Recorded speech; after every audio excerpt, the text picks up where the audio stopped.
Bueno, antes que nada, cosas de rigor, felicitación a los organizadores, que siempre nos dan una muy buena excusa para volver a reunirnos, para juntarnos con más gente.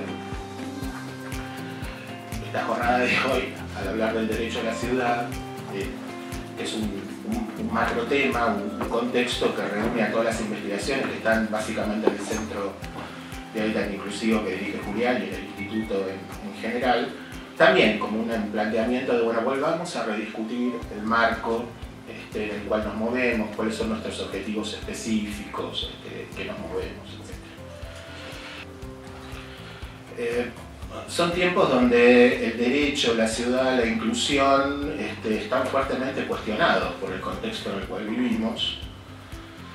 Y entonces aparece esta tentación peligrosa de que nos parece necesario reexplicar lo evidente, lo que ya sabemos. ¿No? ¿Cómo puede ser que haya gente que piense de esta manera? Sí, hay gente que piensa de esta manera, siempre hubo gente que piensa de esta manera. Eso no implica que tengamos que nosotros hacer la profunda autocrítica de revisar qué es lo que pensábamos, saber en qué fallamos, y eso nos hace perder una infinidad de tiempo muy grande y meternos en un círculo vicioso, como peligro, de constante reafirmación de lo que ya sabemos, ¿no? Como el tener que volver a explicar las bases de lo que ya sabemos a los que no quieren saberlo. Y esto es una ruptura importante. Hay gente que no quiere saber de este tema. Hagas lo que hagas, se lo presentes como se lo presenten. Hace que estemos estancados en un estadio de este conocimiento y no avancemos a partir de ahí a otras cosas, ¿no? Y hay como una atrofia ahí que es peligrosa y que creo que alimenta esta situación. Quizás es una hipótesis un poco aventurada, pero creo que es una de las razones que alimenta el eterno péndulo desgraciado que alimenta nuestra historia. No podemos terminar de construir aquello que queremos construir, que siempre se nos escapa. Hay una reacción a eso y la reacción a esa reacción es una resistencia propelada de tratar de reafirmarnos y no avanzar, ¿no? Entonces, cuando nos vuelva a tocar volver, si es que nos toca, seguramente vamos a hacer las mismas cagadas que hicimos antes porque no tuvimos tiempo de revisarlas. Digo así en términos académicos, cagadas, para que se entienda. Entonces, está bien revisar la identidad todo el tiempo, pero revisarla para acrecentarla. Bueno, yo me había apuntado estas cosas bastante inconexas para después hacer todo lo contrario, ¿no? Que es reflexionar sobre este estado de situación. Otra manera también interesante de entrarle a esto, u otra reflexión sobre esto, que también suelo repetir bastante, es el por qué nos interesan estos temas.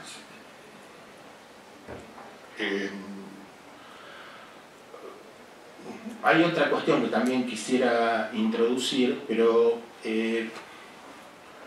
hay en este momento y en este contexto, y lo que lo hace más confuso todavía, un lenguaje general políticamente correcto donde todos coincidimos, todos, cuando digo todos, los que están acá, los que están afuera, todos coincidimos en ese título. Entonces, no tiene tanto que ver hoy con el significado de algunas palabras expresadas así en un discurso, sino que tiene que ver con las acciones concretas devenidas de ese discurso, ¿no? Entonces, es una anécdota que también siempre contamos, pero uno de los urbanistas colombianos que estaba a cargo de la operatoria de Medellín, más allá de que nos guste más o menos, o las críticas secundarias que podamos tener, un faro interesante en estos temas, y regional además, decía, bueno, no hablemos más del derecho a la ciudad, del cual ya hablaba Lefebvre hace 50 años, 60, no sé cuánto ya, sino hablemos de cómo se construye ese derecho a la ciudad, qué elementos tiene, en qué consiste en cada momento, especifiquemos, ¿no? Aquello de por sus frutos los conoceréis. Y Entonces la dedicación a estos temas tiene que ver con cuál es el rol específico que tenemos los arquitectos y diseñadores, por ahí dicen de los abogados, digamos, en el desarrollo de estos temas. Cada uno de los que estamos acá tenemos alguna historia personal, digamos, yo podría comentar la mía, lo hago brevemente, no por una cuestión autorreferencial, sino para contextualizar un poco, digamos, nací en un hogar de 2 empleados de comercio peronistas, como correspondía a ese momento histórico, que su proyección de ascenso social era que sus hijos fueran la primera generación de estudiantes universitarios. Los 2 lo fuimos. Mi hermana, que es mucho mayor que yo, es una gran psiquiatra, y yo soy profesor de arquitectura porque la FADU está equivocada en algunos problemas, ¿no? Y lo lograron, digamos. Y ahora estamos pensando en algunos de los compañeros ahí que están de estudiantes de la Universidad de La Matanza, trasladando extrañamente esa experiencia también a tratar de generar primeras generaciones de universitarios en tierras indómitas. Algo de eso también hay que revisar, porque se suponía que nosotros íbamos a ser profesionales para no tener el boliche abierto de 8 a 24, y lo seguimos teniendo abierto de 8 a 24. Digamos, no laburamos menos que nuestros viejos. Por ahí logramos laburar en lo que nos gusta, pero tema esfuerzo, compensación, hay algo de la justicia social que se nos escapó en el camino, digamos. O quedamos tarados, marcados por esa cuestión del laburo infernal. Ambos viejos militantes, cada uno a su manera, mi vieja más militante política concreta como se la conoce hoy en día, mi viejo que no opinaba de nada, pero el día que bombardearon la plaza se subió a un camión y fue a la CGT a pedir chumbos para tirarle a los aviones. O sea, el gallego de repente le agarraban algunos ratos de inspiración. Voy a un colegio primario normal público, el Mariano Acosta, y participo de prácticas pedagógicas, seguramente por eso estoy ahora acá, por esa maldita semilla de la infancia. Y después fui al colegio, y en ese colegio me atiborraron de enciclopedismo durante la dictadura, y de ese enciclopedismo decantó un poco la arquitectura, por suerte, como escapatoria de esa locura.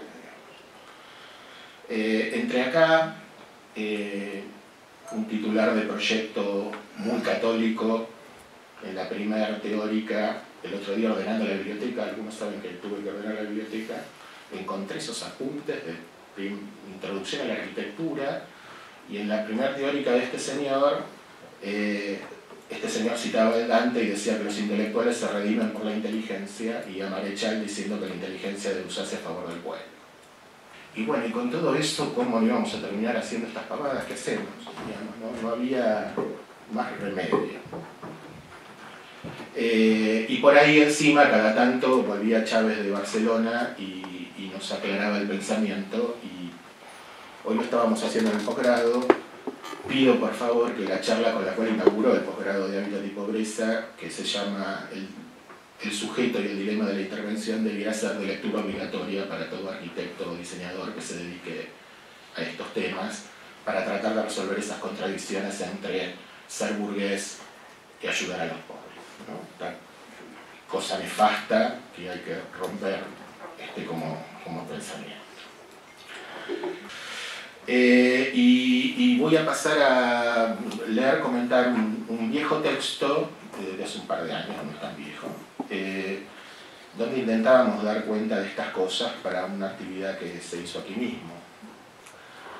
Podríamos sintetizar en que la discusión que nos convoca es acerca de los estándares que nos hemos fijado como horizonte en la búsqueda de un hábitat justo, y como su natural consecuencia, de la evaluación de los grados de concreción que las distintas políticas regionales han conseguido en la búsqueda coherente de estos objetivos.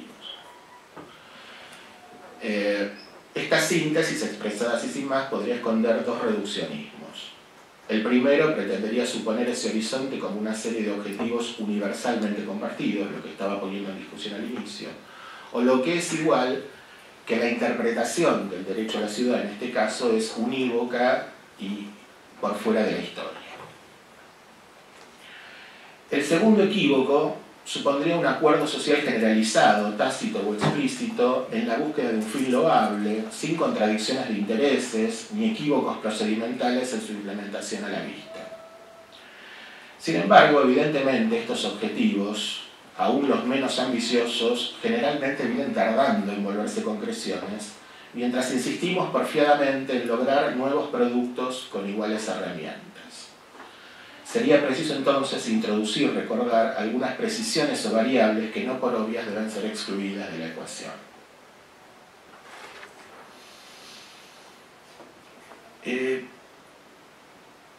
Acerca de la historicidad de los objetivos. Cuando introducimos a nuestros estudiantes en las políticas públicas urbanas que han existido en nuestro país, también cayendo inevitablemente en nuestros propios reduccionismos, recurrimos a dos momentos de clara inflexión.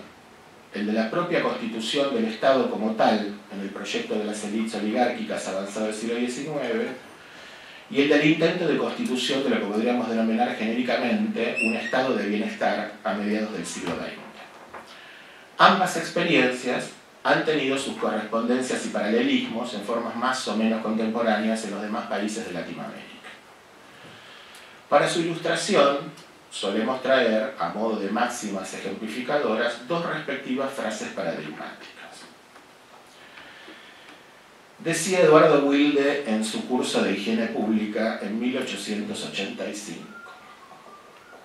Así los barrios centrales, aristocráticos, ricos, lujosos y cuidados de las ciudades, no serán salubres si en los alrededores no se observa una prudente higiene y si el capital no interviene para formar allí jardines, vía pública limpia, habitaciones aseadas, aunque pequeñas y baratas, tampoco la pavada.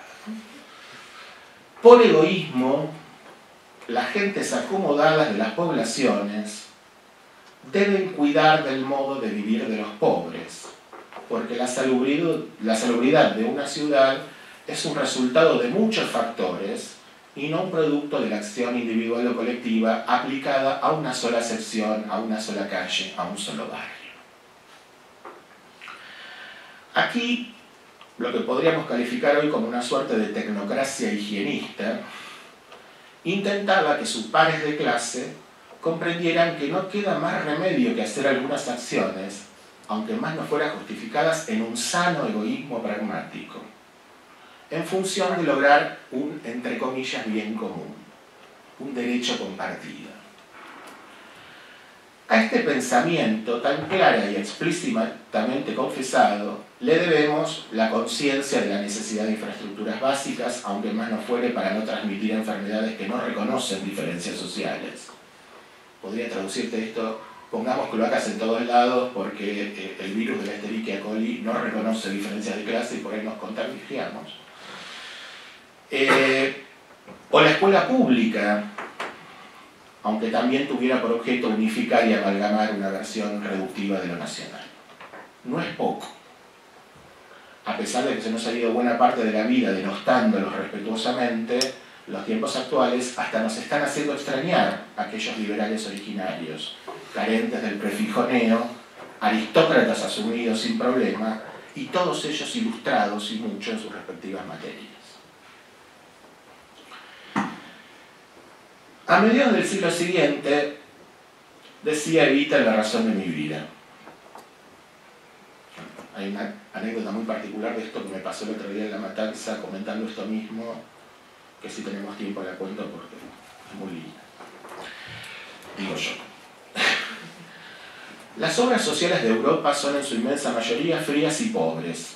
Muchas han sido construidas con criterios de ricos, y el rico, cuando piensa para el pobre, piensa en pobre. Está hecho como si fuese para el más rico y exigente de los hombres. Yo creo que al dolor de los que sufren es inhumano agregar otro dolor, por pequeño que sea. Otra concepción distinta a la de Wilde, que podríamos rotular populista, nacional popular, como les guste, al igual que sus paralelos regionales de raigambres o un poco más católicas o un poco más marxistas, iguala al término justicia de reparación, ya no es una conveniencia pragmática, es una restitución. Es la necesidad de provocar un desequilibrio inverso capaz de contrapesar el desequilibrio originario. ¿Se entiende la diferencia, digamos? Advierte sobre los relatos, entonces, y hoy a la orden del día, que pretenden combatir la pobreza desde la pobreza de pensamiento o por medio de una burocracia homogeneizante. A esta concepción le debemos el acceso generalizado a bienes y servicios, la distribución equitativa de la renta, el uso de la espacialidad pública por las mayorías, entre otras conquistas. Tampoco es poco. Extrañamos también de aquellos tiempos la articulación y planificación estratégica de las políticas de Estado, pensadas mucho más integralmente que una buena sumatoria de acciones contracíclicas, que es lo que vivimos hace poco. No quiero parecer un nostálgico, nada más lejano a un proyectista. Si hay algo de lo que somos conscientes es que los contextos no se repiten. Seguramente erramos en parte jugando la política del pasado desde parámetros presentes, pero resulta inevitable volver la mirada para saber de dónde partimos, pues además ambas concepciones siguen aún en pugna. Más aún, su revisión y pleno conocimiento resulta tanto más necesario cuando se pretende retrotraer la discusión hasta llegar a cuestionar la propia existencia de políticas públicas en esa y otras materias. Lo que les decía al principio de volver la discusión a foja cero nuevamente como si nada hubiera pasado. Los consensos, estas agendas urbanas sobre las cuales hemos charlado también, y el Centro y el Instituto han producido textos, ya parecen no ser tales y cíclicamente se nos obliga a rediscutir lo que ya parecía saldado y patrimoniado. Pensar en políticas públicas implica desarrollar estrategias técnicas. Acá me voy a poner un poquito más duro o serio. Estrategias en cuanto a necesarias expresiones de poder, construcción de posibilidad en la articulación de actores y afectación de intereses siempre en pugna, en asignación de recursos que tienen orígenes y tienen destinos que se ponderan, eligen y afectan. Cuando alguien te dice no hay presupuesto o no hay tal cosa, siempre hay. Está en algún lado. El tema es si querés sacarlo de ese lado y ponerlo en otro, si tenés poder para hacerlo. Alguien lo tiene. Alguien lo tiene. No todos tenemos congelada la emisión monetaria. Técnicas, permítanme el término provisorio, aunque nos haga un poco de ruido, en cuanto a necesaria construcción y aplicación de conocimientos específicos, siempre multireferenciales, siempre capaces de trascender las hegemonías discursivas del momento.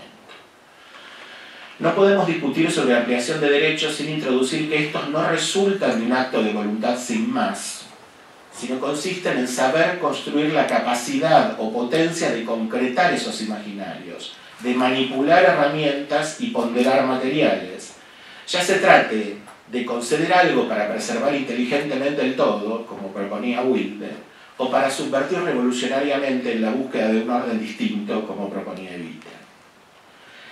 Si la generación del discurso políticamente correcto nos puede hacer creer por momentos que se ha ganado una batalla cultural, o lo que es lo mismo, que el mundo camina indefectiblemente hacia un mañana venturoso, en una renovada conciencia extendida de la necesidad de nuevos equilibrios, esto es el discurso vacío de cualquier político, digamos, corremos el riesgo de ingresar todos a un establecimiento para alienados, para colmo de males, pareciendo gozar de plena felicidad mientras lo estamos haciendo.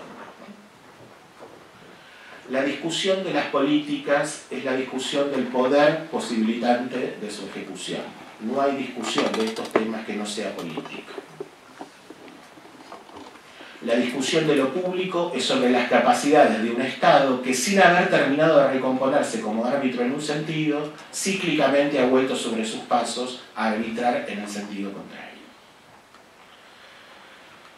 Párrafo aparte para el rol de instituciones como la que nos alberga, institución estatal, al fin de cuentas, mal que le pese a los amigos reformistas. La universidad pública también está tensionada entre la producción acrítica y la innovación operativa. Maneja, como siempre se ha dicho peyorativamente, otros tiempos. que permiten, sin embargo, un necesario alejamiento de lo coyuntural para insistir en lo esencial si es bien aprovechado, o para, en cambio y por desgracia, invisibilizarlo, cosa que también se hace en estos lugares. Aquí también conviven estas dos actitudes. Sin embargo, seguimos siendo una herramienta que vive de proyectar, de ponderar experiencias pasadas e imaginar futuras. Se trata de saber aprovechar el instrumento en el mejor de sus sentidos.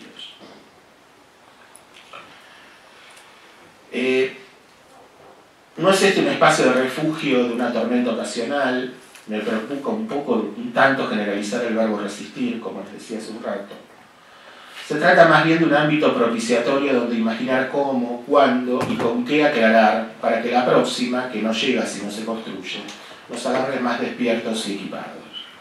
Me entusiasma, en cambio, el verbo proyectar, a pesar de la infortunada acepción coyuntural de su perfil. Es un chiste para entendidos.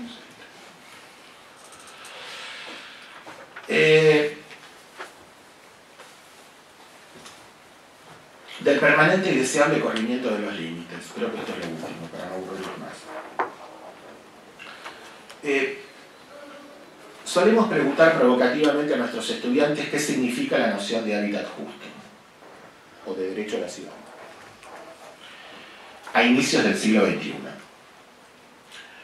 Inevitablemente surge la primera respuesta: el que garantice el acceso a las infraestructuras básicas como piso garante de oportunidades. Bienvenido a los finales del siglo XIX, le respondemos, socarrones, poniendo a nuestro estudiante en contacto con la frase de Wilde. Para los pobres caños, llegaste un siglo medio tarde. Algún otro envalentonado, sospechoso de de alguna militancia política, sobre todo no bañado del todo, digamos, con algún morral, bueno, barba ahora usan todos, sube inmediatamente la apuesta en la búsqueda de mejor suerte y dice: el que garantice el acceso a bienes y servicios en forma equitativa como condición de ciudadanía, responde airoso.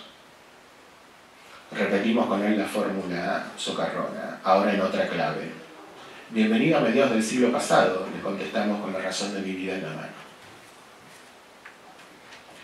Pensar el derecho, el hábitat o cualquier otro contexturante social, diría Doberti, es pensar en términos de transformación constante, en definitiva, permítanme insistir, en términos de proyecto. ¿Qué debemos agregar hoy por sobre este piso infraestructural y el pleno goce de bienes y servicios? Es cierto atender y entender que existen aún espacios diacrónicos donde este piso y desarrollo están aún lejos de ser satisfechos, a pesar del tiempo transcurrido desde su formulación.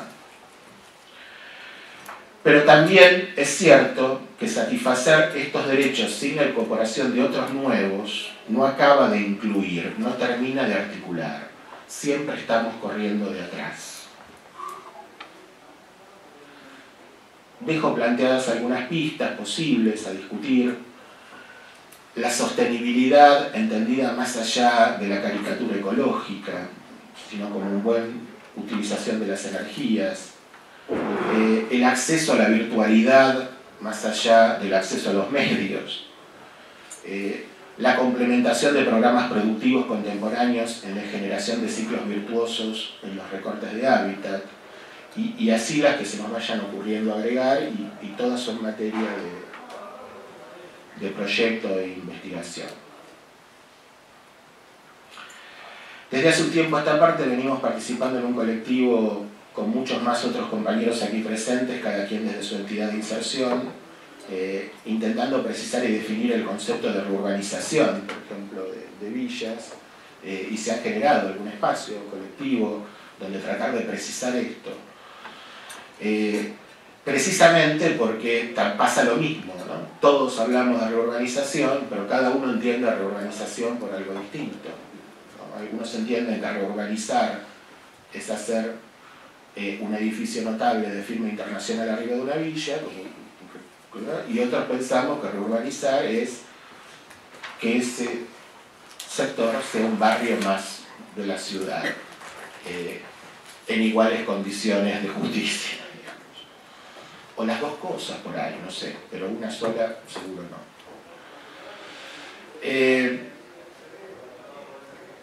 Aquí existe una masa crítica muy importante, aquí hay solo parte de ella. La facultad tiene algunos otros espacios, además de este, donde, no tan importantes y famosos como este, digamos, pero donde se tratan estos temas. Existe una maestría especializada en el tema y ahí está el director para que haya estudios de posgrado también sobre esto. Me parece que los centros de investigación que alimentan ese conocimiento renovado de grado y posgrado, las transmisiones que podemos hacer desde esta universidad a otras universidades y lo que vuelve de esas otras universidades acá, me parece que hay un caldo de cultivo más que interesante. Si me permiten el exabrupto, para ya dejar de intentar convencer a la gente que no se quiere convencer y profundizar muy seriamente, para que no sea una replicancia de misa, sino sea una actitud más consciente y más inteligente sobre aquellos temas como el que nos convoca hoy. Digamos, ¿no? Pasar de la consigna a las especificaciones de la consigna. Las consignas hoy lamentablemente solas son vacías, sin ese aporte técnico que está por debajo.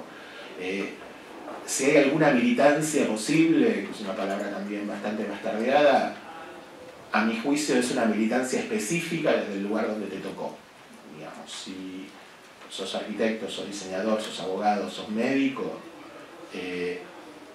estos temas son temas interesantes de tratar porque son los temas más complejos y más difíciles de tratar y que requieren de más inteligencia, ¿no? Como decimos también muchas veces, no hacemos esto porque seamos buenos, además que nos creemos buenos obviamente, y los demás son todos malos, sino hacemos esto porque es lo más interesante de hacer, porque es lo que tiene más variables en juego, porque es lo que tiene más problemática sumada, ¿no? Si resolvemos esto, después resolvemos cualquier otra pavada que nos presenten, ¿no? Son los problemas más difíciles de resolver. Bueno, hasta acá, que la hice muy larga, y entonces le paso al ilustre diseñador o al ilustre jurista, no sé, al ilustre diseñador que sí es un investigador serio y seguramente va a decir mejor todas estas cosas y más metódicamente.